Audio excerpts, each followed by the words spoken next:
El Imperio Romano, Sonia Schwartz, Historia Universal, 25 de septiembre de 2020.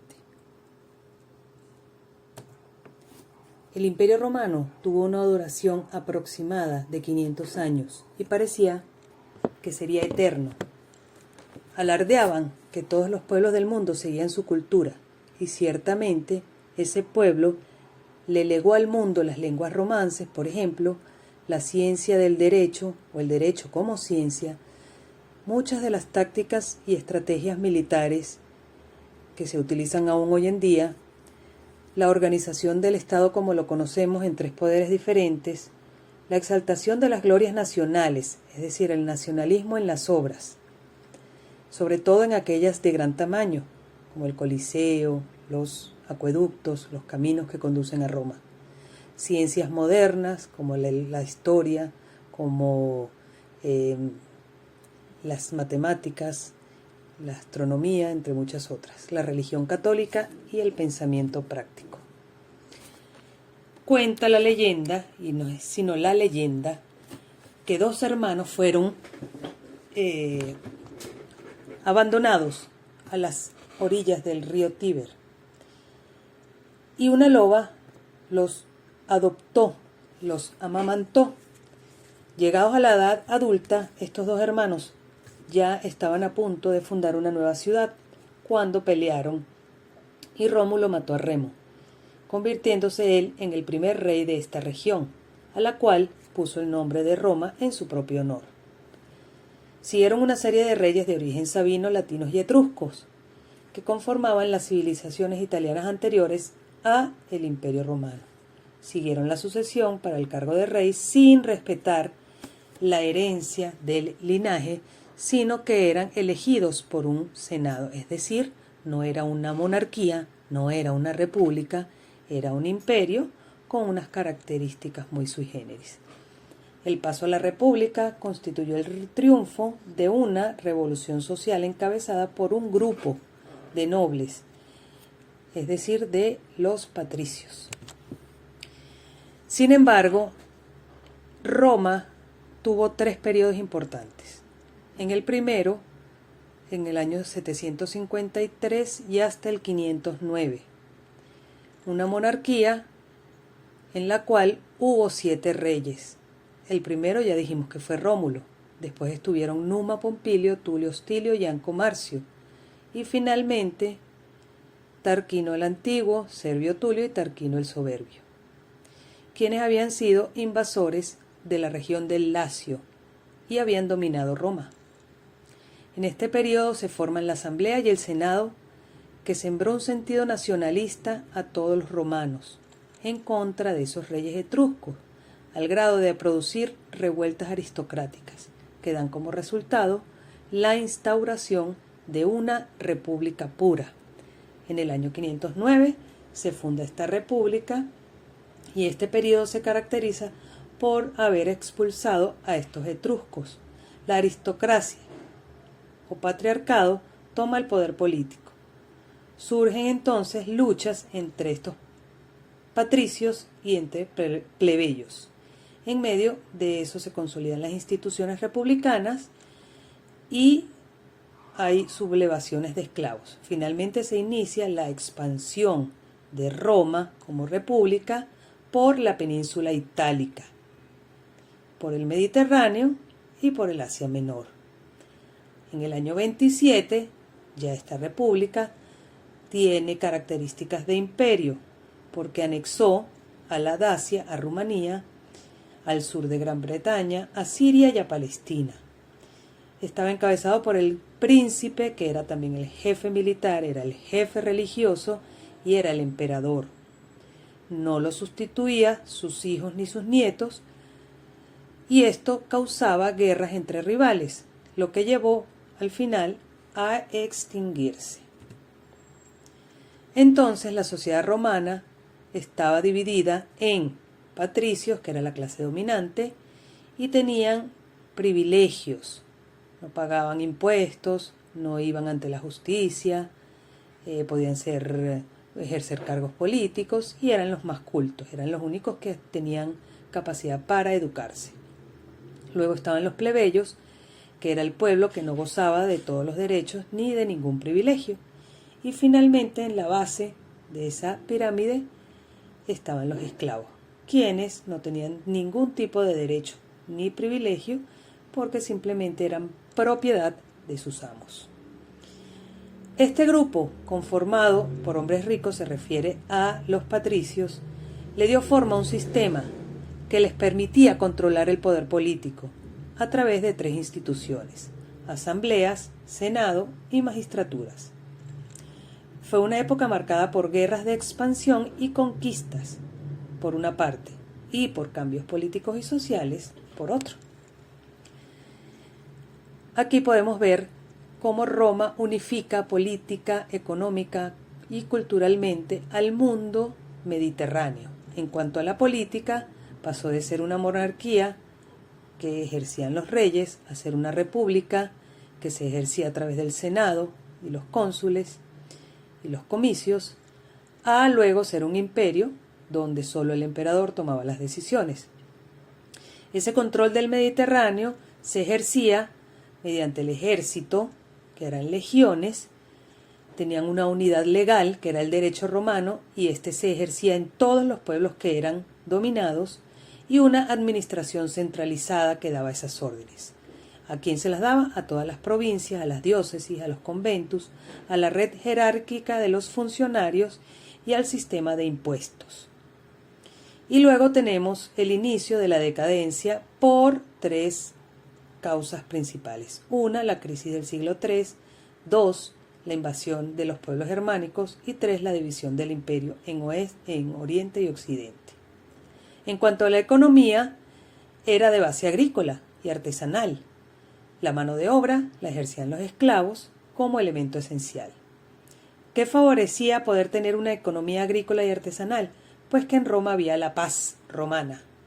Había una amplia red de comunicaciones a través de los caminos, había moneda y habían conquistas de nuevos territorios donde se capturaban nuevos esclavos. Y luego entra en decadencia el sistema económico con el fin de las conquistas a raíz de la crisis del siglo III. En cuanto a lo social, se trataba de una sociedad urbana, una sociedad que se ejercía en ciudades, con ciudadanos libres, que eran patricios y plebeyos, con ciudadanos no libres, que eran extranjeros y esclavos libertos, y con esclavos. En cuanto a la cultura, venía heredada de la Gran Grecia, pero tenía sus aportes propios. En cuanto a la religión, sus propios dioses domésticos y el culto al emperador, que era lo que predominaba.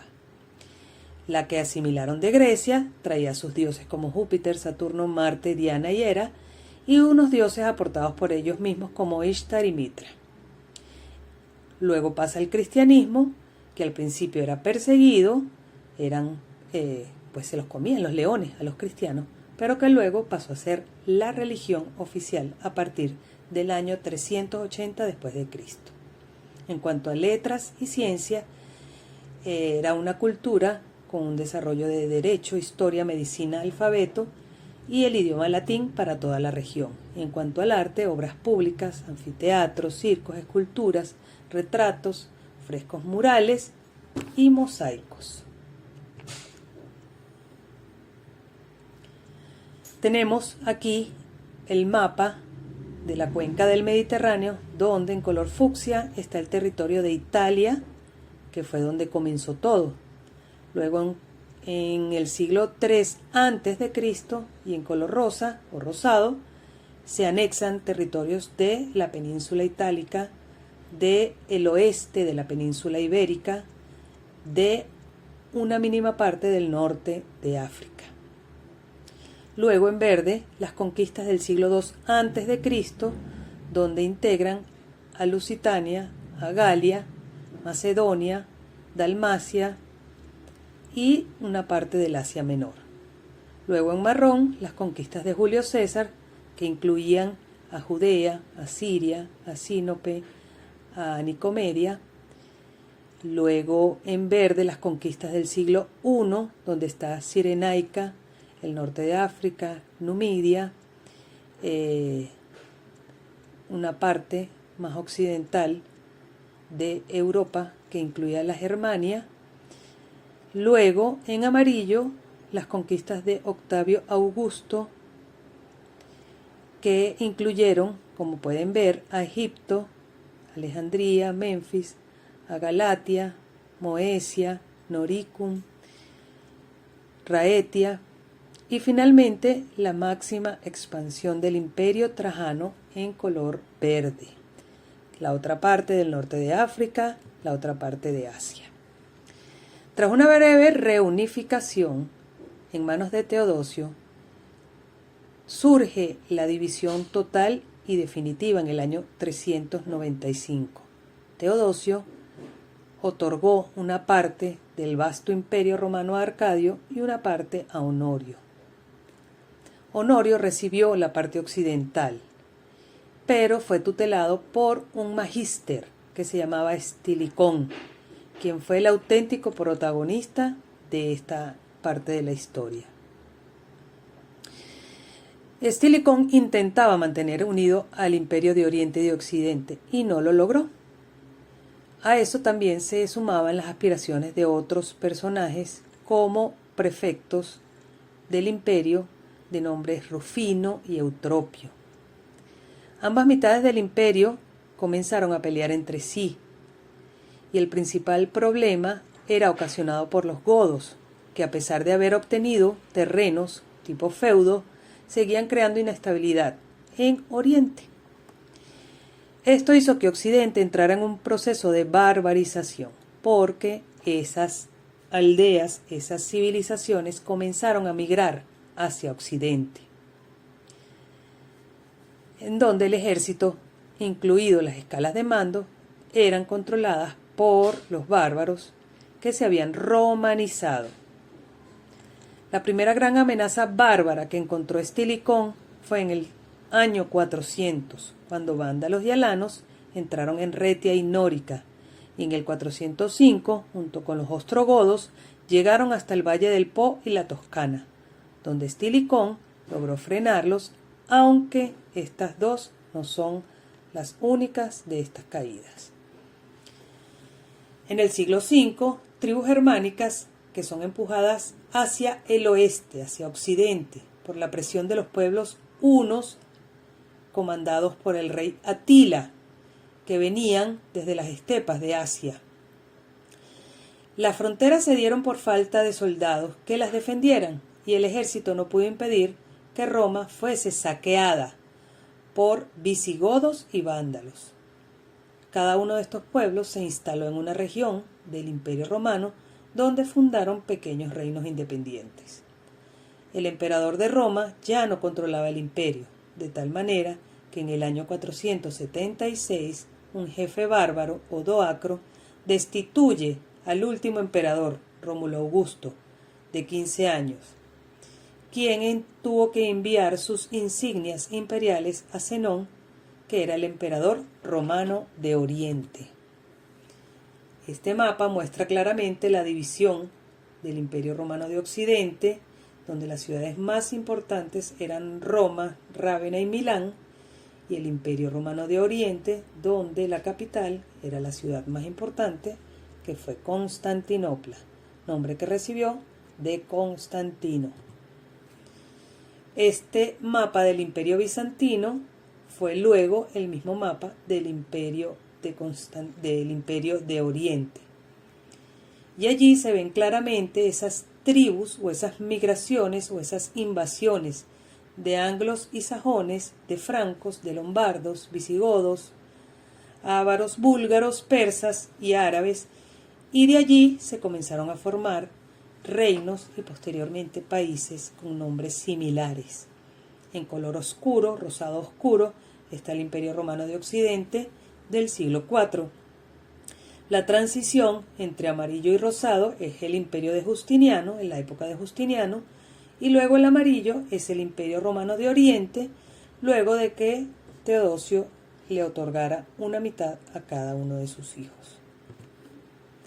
En este mapa podemos ver que el sur de Europa y el norte de África colindan con el Mediterráneo, así como el oeste de Asia, y toda esta era el área de interés de ese vasto imperio romano.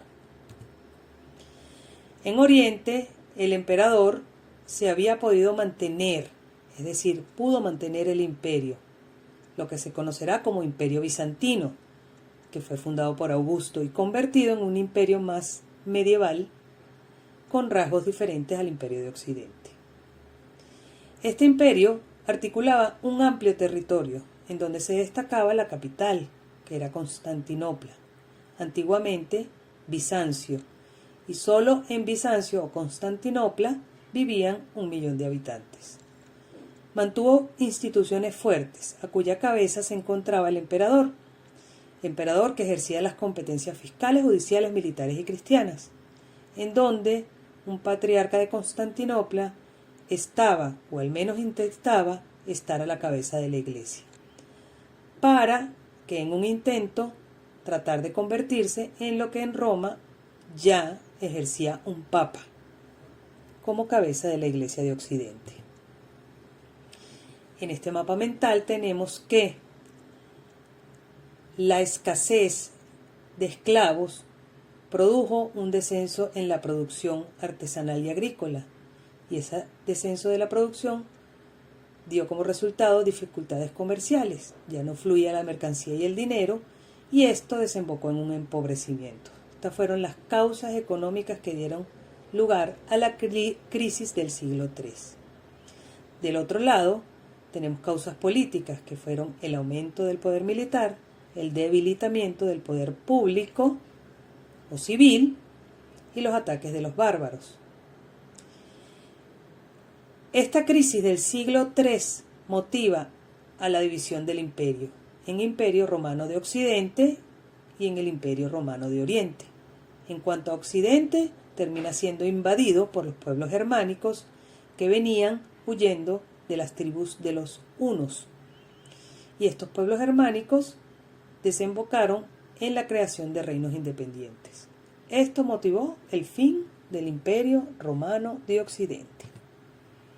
En cuanto a la religión, los romanos eran politeístas y creían en Júpiter, Minerva y Juno y en algunos otros dioses que habían heredado de Grecia.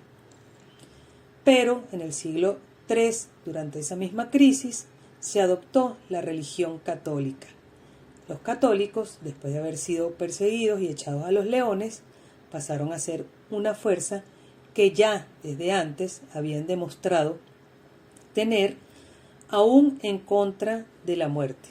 Preferían martirizarse antes que convertirse al paganismo. La supervisión de la religión estaba en manos políticas.